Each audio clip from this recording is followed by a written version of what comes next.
UKLO 1 year masters. No IELTS required up to 5 years visa. High visa success rate. అమ్మ ఇప్పుడు మీరు పెద్దవాళ్ళు కదా, ఇప్పుడు ఎన్ని సంవత్సరాలుగా ఇక్కడ ఉంటున్నారు? నేనా నా వయసు అంతా ఏంటి అయిపోయిందమ్మ. నేను 15 ఏళ్ళ పిల్లకాడించుండా. ఇక్కడే ఆ, ఇక్కడే నాకు 5 ఆడపిల్లలు. ఐదుగురు. ఆ, అందరికి పెళ్లిళ్ళు చేసే చదువులు అయిపోయినాయి. వాళ్ళు మనవలు నీ ఎంత ఉన్నారు నా మనవరాళ్ళు కూడా. ఆ, మరి ఇవాళ వచ్చి రేవంత్ రెడ్డి అవి కొట్టాలా ఈ కొట్టాలంటే ఎంత కాడికి సంబంధించింది చెప్పు. మరి ఇప్పుడు ఇవన్నీ కూడా FTL జోన్ లో ఉన్నాయి కాబట్టి చెరువులను కాపాడుతందుకు మేము చేస్తున్నాము. కొత్తగా వచ్చింది మూసి ఎప్పటి నుంచో లేదా. మరి అప్పుడున్న గవర్నమెంట్ అంతా కూడా అమ్ముడు పోయింది, అందుకనే ప్రజల దగ్గర డబ్బులు అమ్ముడు పో, నువ్వు కూడా అమ్ముడు పో. ఇప్పుడు నువ్వు ఎన్ని చేసి నువ్వు కుప్ప తీసుకోవా, వెనకేసుకోవా? మరి నీ పిల్లలు ఎత్తేనే నువ్వు గెలిచావా? అందరూ ఎత్తే కదా గెలిచింది. మాటమ్మ నేను అనేది, అందరూ వేస్తేనే కదా నువ్వు పైకి వచ్చింది. మరి వాళ్ళందరినీ బాధ పెట్టి నువ్వు సుఖపడేదేంది? ఎంత పెట్టి కొన్నావమ్మా ఇల్లు? అంటే ఎంత పెట్టి కట్టినావు చెప్పు. నీ కష్టం ఎంత ఉందా ఇంట్లో? నేను అంకులు పోతే నాకు అమ్మేసిపోయి నేను ఇప్పుడు కిరాయి ఇంట్లోనే ఉంటున్నా. ఈ ఇంట్లో 5గురు వాళ్ళు పెళ్లిళ్ళు చేసేళ్ళకి వాళ్ళు చదువులు అయ్యేళ్ళకి నాకు ఉంటుందా? ఇప్పుడు వాళ్ళందరూ ఎంత వాళ్ళందరూ కలకాలంటే నాకు ఎంత బాధగా ఉంటుంది. మరి ఈ రేవంత్ రెడ్డి చేయటం ఇంత బాగుంది. నీకు ఎంత కాడికి ఉందో అంత కాడికి తీసేసావు. 10 రూపాయలు పావులు ఇచ్చే కాడ బేడ ఇచ్చేసేయి. ఇవన్నీ కూడా చేయటం ధర్మం కాదు కదా. ఇప్పుడు ఇక్కడ ఉన్న వాళ్ళు ఖాళీ చేయకపోతే నేను వచ్చి ఖాళీ చేపిస్తాను. రమ్మును, నేను దానికి కూడా సంతోషమేగా. ఆయనే వస్తే ఆయనే రమ్మంటున్నా రేవంత్ రెడ్డిని రమ్మును. దుర్గం చెరువు దగ్గర అక్కడ వాళ్ళ అన్నది కూడా ఉంది, అది కూడా FTL జోన్ లోనే ఉంది. మరి అదేమో అది వదిలేశాడు, మరి ఇప్పుడు సామాన్య ప్రజల మీద పడుతున్నాడు. మరి వీళ్ళు కల్పిస్తేనాక మా మీద పడుతుంది. మేము కోపం చేసుకుంటే ఆయన ఉంటాడు అసలు? మాట నేను అంటున్నా, మేము కోపం చేసుకుంటే మొక్కడు తగ్గొడొద్దు, ఆడవాళ్ళని చేసుకుంటే నువ్వు ఉంటావా? మరి అంతే కదా. ఇంట్లో ఇప్పుడు ఇల్లు కట్టి చూడు పెళ్లి చేసి చూడు అని అంటారు. ఇంట్లో ఉన్న ఆడోళ్ళకే తెలుస్తుంది ఇండ్లు పోతే ఆ బాధ ఏంటి. మరి అంతే కదమ్మా, ఎందుకంటే మొగాళ్ళు కష్టపడి ఇచ్చేంత వరకే ఉంటాయి. నిన్నటి నుంచి చేస్తున్నా కూడా మనకు ఎందుకు లేదు, నేను గమ్మునూరుకున్నా. వాళ్ళు అయితే నిన్నటి నుంచి ఏడ్చిన వాళ్ళు ఏడ్చినట్టున్నారు. వాళ్ళు మొన్న కట్టుకున్నారు 1 కోటి రూపాయలు పెట్టి. 4 నెలలు కూడా కదా వాళ్ళు ఇంట్లోకి వచ్చి. పిల్లలు చిన్న వాళ్ళు, వాళ్ళు చదువులేంది. ఆయన వాళ్ళు ఇద్దరు బతకద్దా? ఇప్పుడు ఒకవేళ ఇప్పుడు హైడ్రా ఎందుకంటే తెల్లవారుజామున 5 గంటలకే వస్తుంది, ఎక్కడికి వచ్చినా కానీ కూల్చేయడానికి. ఆల్రెడీ అక్కడ కూకడపల్లిలో కూల్చేసింది, సున్నం చెరువులో కూడా కూల్చేసింది. మరి నెక్స్ట్ టార్గెట్ ఇక్కడే అని చెప్పేసి కూడా అంటుంది. ఏ క్షణమైనా వీళ్ళందరూ అర్థం చేసుకుంటే వీళ్ళు కూడా కూడిపోతారు.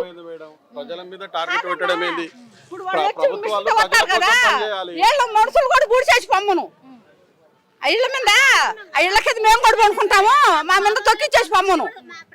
అది హైదరాబాద్ లో ప్రజలందరినీ చంపేసి నువ్వు రాజ్యం వెళ్తావా? ఏం చేస్తావు?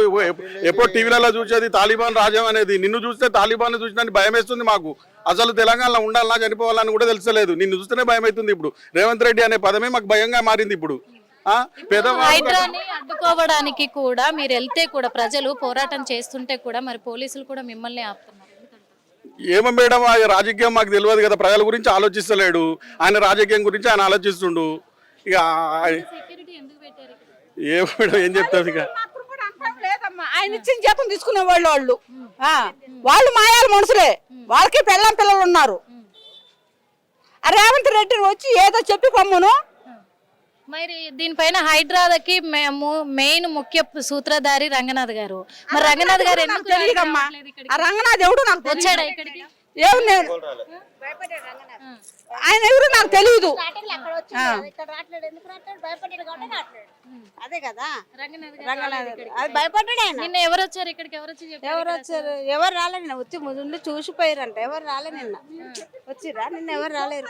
వస్తేనే కదా అందరూ అడ్డుకున్నారు. వచ్చారు సర్వేజన్కి, ఫస్ట్ సర్వేజన్కి వచ్చారు, చూసిరు పోయారు. ఈ రోజు విఠల్ రెడ్డి వచ్చారు. రేపు రంగనాథ్ గారు మరి వచ్చే సిచ్యువేషన్లు ఉన్నాయి. మరి ఆయన వచ్చి అటాక్ చేసే సిచ్యువేషన్ రావాలి. మరి ఈ రోజు వస్తారు. ఇంత జనం వచ్చినప్పుడు వాడు రావాలి కదా. మరి మీరు ఏ విధంగా ఎదుర్కోబోతున్నారు? ఇంకా మేమేమి ఎదుర్కొంటాం? పొద్దు నుంచి మాట్లాడి ఉన్నాం మేము కూడా.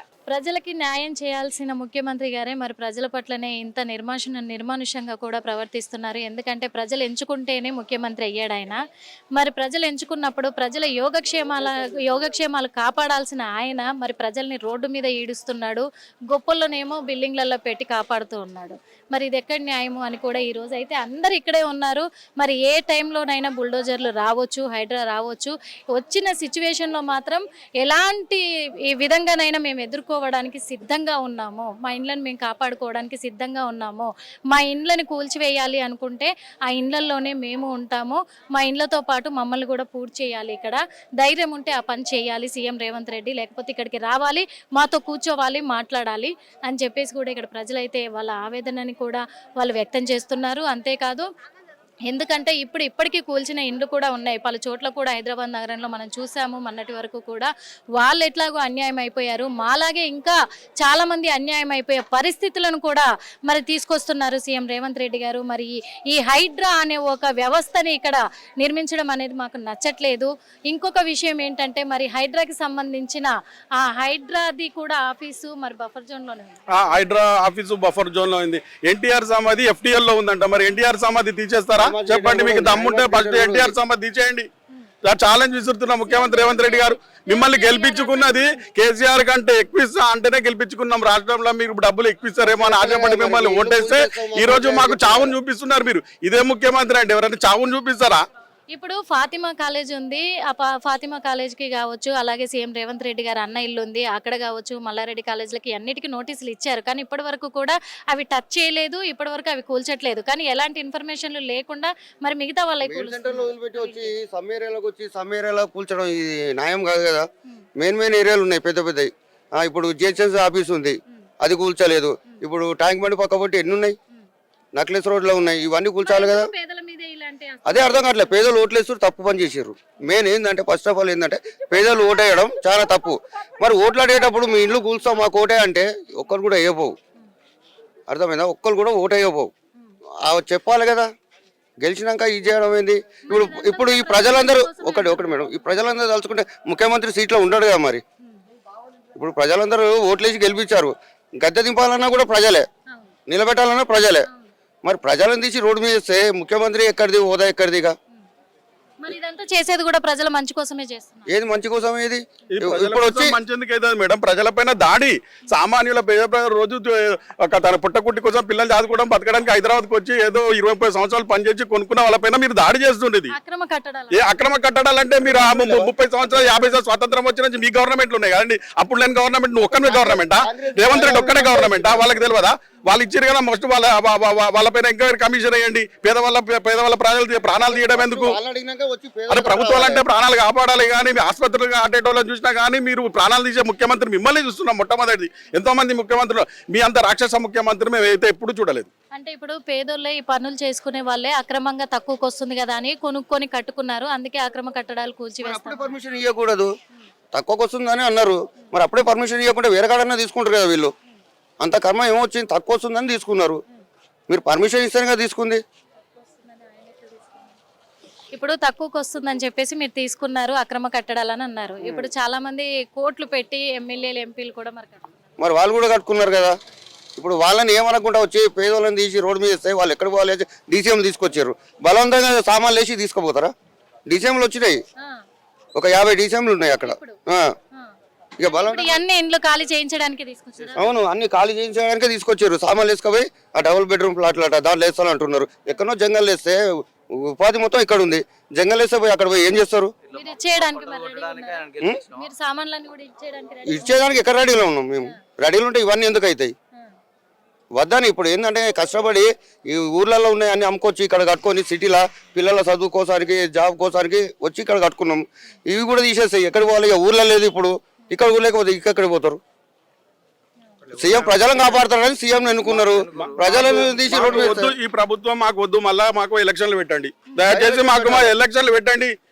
మాకు అవసరమే లేదు, ప్రజల కోసమే కదా ఏ ప్రభుత్వం పనిచేసినా ఏ అధికారులు పనిచేసినా రంగనాథ్ అంటే రంగనాథ్ ఇంటి విషయం కాదు, ఇది ప్రభుత్వ విషయం, ప్రజల విషయం. కాబట్టి అందరూ ఎలక్షన్లు పెట్టండి, మాకు మళ్ళీ మా ఇష్టం ఉన్న ఒకరికి ఎన్నుకొని మేము ముఖ్యమంత్రిగా ప్రజల ముఖ్యమంత్రి ఎన్నుకుంటాం. మాకొద్దు ఈ కాంగ్రెస్, మాకొద్దు ఈ జన్మలో వద్దు, మాకు ఆ కాంగ్రెస్ అంటేనే భయం అవుతుంది, ప్రాణం అవుతుందేమో అని. హైడ్రాకు నాకు సంబంధం లేదని అంటున్నారు. ఎందుకు సంబంధం లేండి? ముఖ్యమంత్రికి ప్రధానమంత్రికి సంబంధం లేదు. ఐఏఎస్లు ఐపీఎస్లు ఈ దేశం ఎందుకు ఉంటది?